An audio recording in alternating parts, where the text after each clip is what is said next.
There were a number of one-room schools around the area, but the one inside the city limits, the O'Fallon Public School, was located right here at West Pittman and School Street. Of course, the teacher in the front, first grade, and I can remember a big old stove in there, either right inside the door. Coal, there was one there. There was like two of them, one in the back and one toward the front. And then there was a stool over in the corner, and that's where if you messed up, you had to go sit in the corner. And all the coats. Unbelievably, but I was over there several times. Right, as you went in the door, there was the coat racks and that. Right behind the stove, right. So that when you got ready to leave, your coats were always nice and toasty. And the one thing that I'll always remember is going out and pledge allegiance to the flag every morning. Yep. Many teachers came before her, but none were more fondly remembered than Mrs. Twyla Harshbarger. My memories of Twyla, well, she was a good teacher, a good person.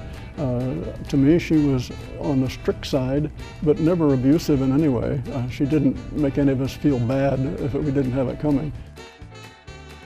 She taught all 8 grades in this one room, and I can't imagine how she did that, but she managed, and I think she did a very good job. And then in the meantime, when she wasn't teaching a particular grade, she would read us stories. And she always read Uncle Tom's Cabin, and she'd always cry. Probably one of my first really love of books, I think, was from her reading to us. Then we put on a Christmas program every year, and I think she also had a Halloween party every year where all the kids could dress up. But we had many good times.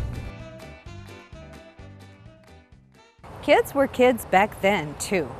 And Mrs. Harshbarger was a strict disciplinarian. Schoolyard fights, well, we never got in fights like they talk about nowadays, how kids get in fight. We'd push each other around and, you know, a little bit of stuff like that.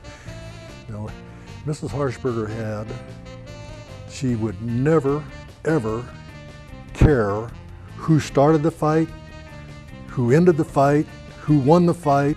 She didn't care. If you were in a fight, you both got paddled, and she had a butter churn paddle complete with the holes in the sucker, and man, it hurt when it smacked. And that didn't happen to me more than once or twice, but it could happen. For a time, the school board consisted of 3 men known as the 3 Bills, Bill Steiner, Bill Lindemann, and Bill Scott, who oversaw some really significant changes in the school district, primarily integration and growth. Well, I don't remember a whole lot of what they did because I was too young, but of course they were responsible for hiring the teacher, Ms. Harshbarger at that time, and then as we grew, other teachers.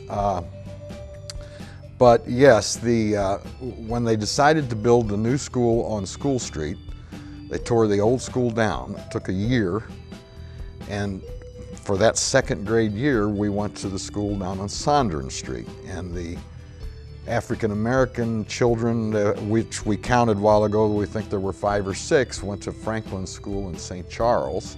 Because everybody in town knew everybody played together, and our school board decided that it was just kind of ridiculous to send kids to St. Charles to go to school because the color of their skin was different.